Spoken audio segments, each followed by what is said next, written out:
Good morning, Booth Warriors. I'm Jason, and you're watching Warrior News, your source of information and inspiration. Today, we'll cover what's happening after school.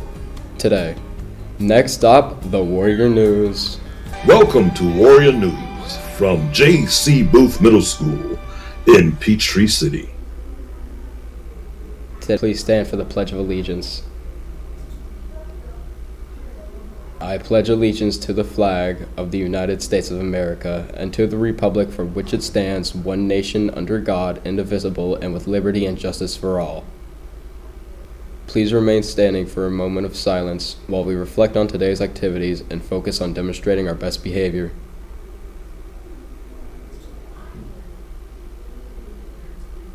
Please be seated. Distribution was a success. Thank you all for being on your best behavior. If you were absent, go to room 303 during homeroom to pick up your book. Any books that aren't picked up by Friday will be left in the front office or you to pick up over the summer.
Any 7th grader interested in taking the semester-long select art class next year, see Mrs. Reimer for a letter and return it to her this week.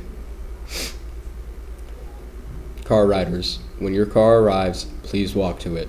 We want to keep the line moving. Bus riders, please remain on the sidewalk while waiting for your bus. This is for your safety. Warriors, stay on the right path to success. Be prepared, accountable, thoughtful, and helpful. We will be right back after these messages. National Cinnamon Crescent Day is observed annually on May 21st. On October 4th, we all celebrate a National Cinnamon Roll Day. While these delicious days may seem similar, National Cinnamon Crescent Day invites us all to try out a unique version of the classic but sweet cinnamon roll.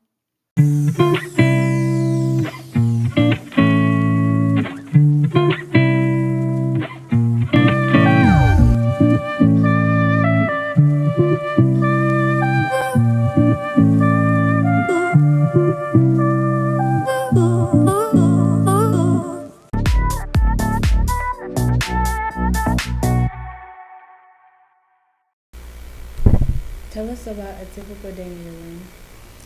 It's very similar to a typical day in y'all's room. The kids come in and they do the same type of work. They do literature or reading, English language arts, they do math.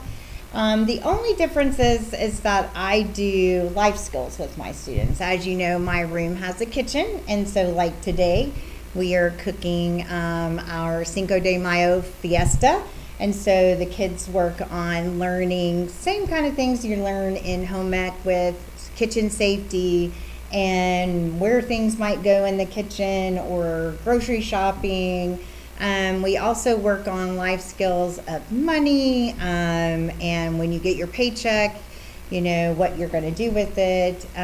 We also work on just job skills, learning to complete a task and keep going without somebody telling you to keep going, because the goal is for most of my students to get a job once they become adults and work here in the community.